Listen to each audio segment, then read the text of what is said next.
सभी साथियों को नमस्कार। ज्योतिष विज्ञान के कार्यक्रम में मैं किशोर नाथ झा आप सबका हार्दिक अभिनंदन करता हूं। वृश्चिक राशि वालों के लिए ये वीडियो है। वृश्चिक राशि में सितंबर के महीने में गोचर में जो ग्रह जाएंगे उसका आप लोगों को क्या क्या फल मिलेगा, इसके बारे में इस वीडियो में मैं आपको जानकारी देने जा रहा हूं।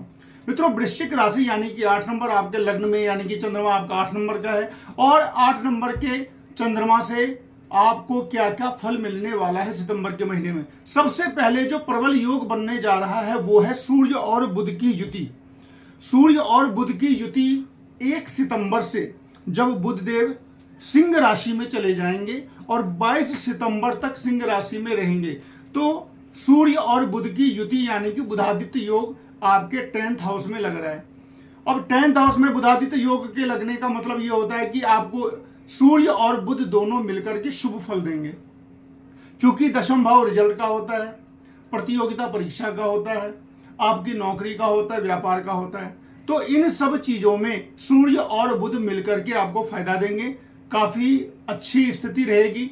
वैसे भी 9th 10th और 11th हाउस जब एक साथ हो जाते हैं, कहीं पर गोचर में हो चाहे आपकी जन्म कुंडली में हो, तो ये एक प्रशासनिक योग बनाते हैं।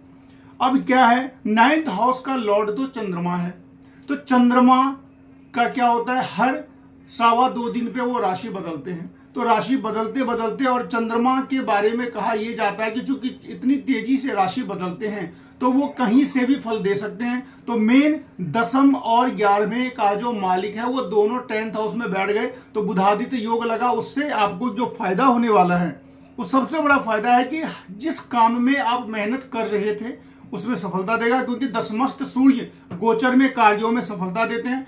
कोई बड़ा कार्य सिद्ध होता है।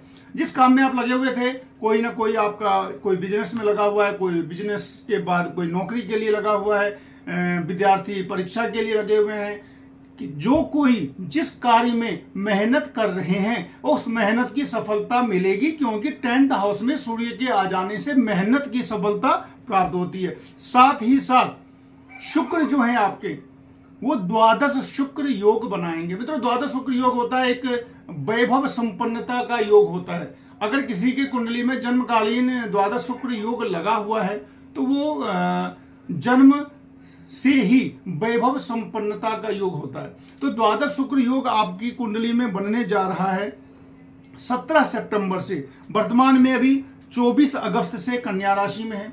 कन्या राशि में शुक्र नीच के हैं, नीच के तो हैं, लेकिन शुक्र को आपकी कुंडली में यानी कि आपकी वृश्चिक राशि में शुक्र को नीच भंग राजयोग लगा हुआ है। कैसे लगा हुआ है वो भी आप देख लें, क्योंकि शुक्र जहां पर वह उच्च होते हैं, मीन राशि में उच्च होते हैं, और मीन राशि का जो स्वामी बृहस्पति है वो आपके चंद्र कुंडली से अभी केंद्र में है। तो शुक्र भले ही नीच है, लेकिन शुक्र को नीच भंग राजयोग भी लगा हुआ है। साथ ही साथ शुक्र जब द्वादश भाव में जाएंगे तो द्वादश शुक्र योग बनेगा, यानी कि शुक्र भी आपके लिए बहुत ही ज्यादा अच्छी स्थिति में आए हुए हैं।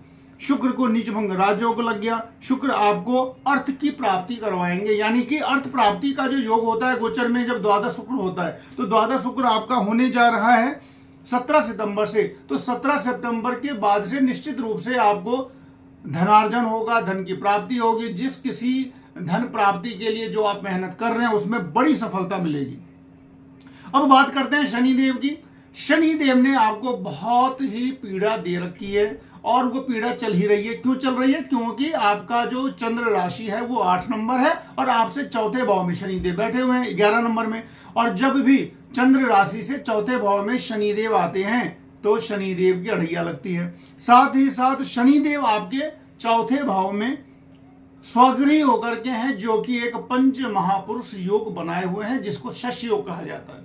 हालांकि शस्य योग की वजह से पीड़ा तो कम होती है, लेकिन गोचर में चूंकि जो चंद्रमा से 4थे भाव में शनिदेव हैं और 4थे भाव का जो शनि होता है वो गोचर में अच्छा नहीं होता है, धन का नाश करता है, दाम्पत्य में विरोध लाता है, मैरिड लाइफ को डिस्टर्ब करता है, अशुभ कारक होता है। तो इसके लिए आपको शनिदेव की 7.5 और अढ़ैया सेम फल होता है। तो अढ़ैया में बल्कि एक तरीके से कह सकते हैं कि 7.5 का पूरा फल अढ़ैया बराबर हो जाते हैं। तो 2.5 साल यानी कि 29 मार्च 2025 तक ये अढ़ैया है।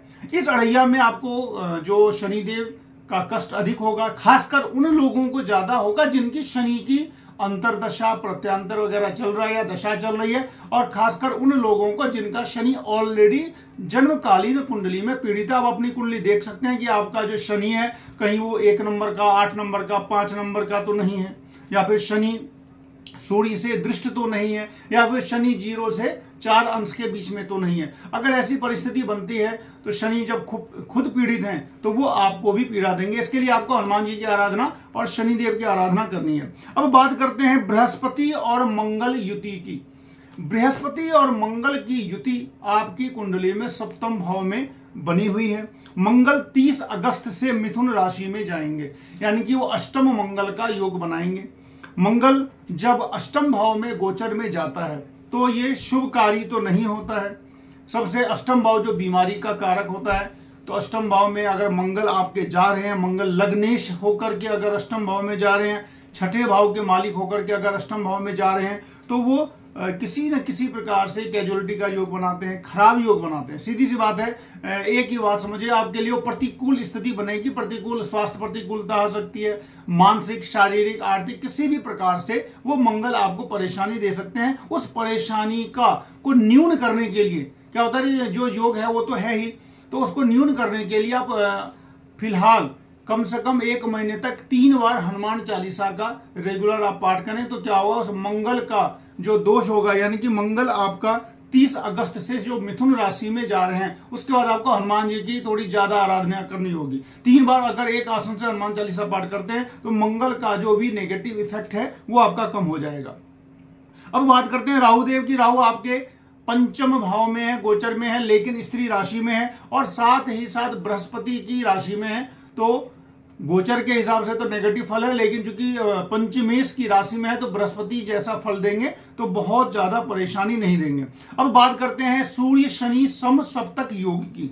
मित्रों, सूर्य और शनि का सम सप्तक योग बन रहा है, क्योंकि शनिदेव आपके चौथे भाव में है। शनि भी बलवान है, स्वगृही है, सूर्य भी बलवान है, स्वगृही है। जब कभी ऐसी परिस्थिति होती है कि 2 प्लैनेट बलवान होकर के एक दूसरे को शत्रु दृष्टि से देखते हैं तो दिक्कत आती है। दिक्कत किसमें आती है, चौथे भाव से संबंधित दिक्कत भी आएगी और 10वें भाव से संबंधित भी दिक्कत आएगी। चौथा भाव जो होता है वो भूमि, भवन, वाहन, माता का होता है।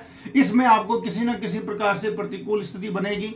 और 10th हाउस जो होता है वो आपका नौकरी का होता है, तो हो सकता है कि शनि की दृष्टि से ऊपर से सूर्य, यानी कि 10th भाव और 10वें से दोनों पर शनि का प्रभाव है, ऊपर से वो शनि अढ़ैया का है। तो इसमें क्या होगा, जहां पे आपका कार्यस्थल होगा वहां पर आपकी जो परेशानी बढ़ सकती है, आपसे ज्यादा काम लिया जा सकता है। आप जहां पे काम करते हैं वहां पे स्थिति अच्छी नहीं रहेगी, हो सकता है कि मानसिक प्रताड़ना हो सकती है, आपसे काम अधिक लिया जाए, या जो भी होता है कार्य स्थल पर आपको प्रतिकूल फल मिलने वाला है। इसके लिए भी क्या करेंगे, तो इसके लिए भी आपको सूर्यदेव को नित्य अर्घ्य देना है, शनिदेव की पूजा करनी है, हनुमान जी की आराधना करनी है। क्योंकि जब हम ऊपर जाते हैं, फल के विकल्प के रूप में फल से बचने के लिए, नेगेटिव फल से बचने के लिए अगर हम जाते हैं, तो सबसे पहले यह देखा जाता है कि कौन सा प्लैनेट आपको अशुभ फल दे रहा है। तो इस स्थिति में हम देख रहे हैं कि शनिदेव की 10th हाउस पर में भी दृष्टि है और 10th हाउस के लॉर्ड पर भी दृष्टि है, और दोनों ही बलवान है, यानी कि सूर्य और शनि में परस्पर दृष्टि युद्ध चल रहा है। तो आप शनि के लिए ओम शम शनिश्चराय नमः इसका जाप करें 108 बार, हनुमान चालीसा 1 से 3 बार आप रोज पाठ करें, और साथ ही साथ हनुमान जी के लिए क्योंकि आपके जो लग्नेश हैं, आपका जो सर्वस्व जो प्लेनेट है वो मंगल है, तो मंगल का भी आप जो तांत्रिक मंत्र है ओम अंगारकाय नमः इसका आप जाप कर सकते हैं, हनुमान जी की आप आराधना कर सकते हैं। अब सबसे अच्छी बात जो है वो बना हुआ है द्वादश शुक्र योग, वो आपको वैभव संपन्नता देगा इस सितंबर के महीने में। बुधादित्य योग जो लगा हुआ है, तो चूंकि सूर्य और बुध दोनों मित्र हैं, दशमेश और एकादशेश दोनों मिलकर के 10वें भाव में बैठे हुए हैं, तो इसमें आपको रिजल्ट से संबंधित आपको फायदा मिलेगा। आप जो भी मेहनत कर रहे हैं उस मेहनत का जो सफलता नहीं मिल रहा था वो सितंबर के महीने में निश्चित रूप से मिलेगा। इस तरीके से वृश्चिक राशि के बारे में मैंने बतलाया। आप लोग लाइक शेयर सब्सक्राइब जरूर करें। मिलते हैं फिर अगले वीडियो में, तब तक के लिए नमस्कार।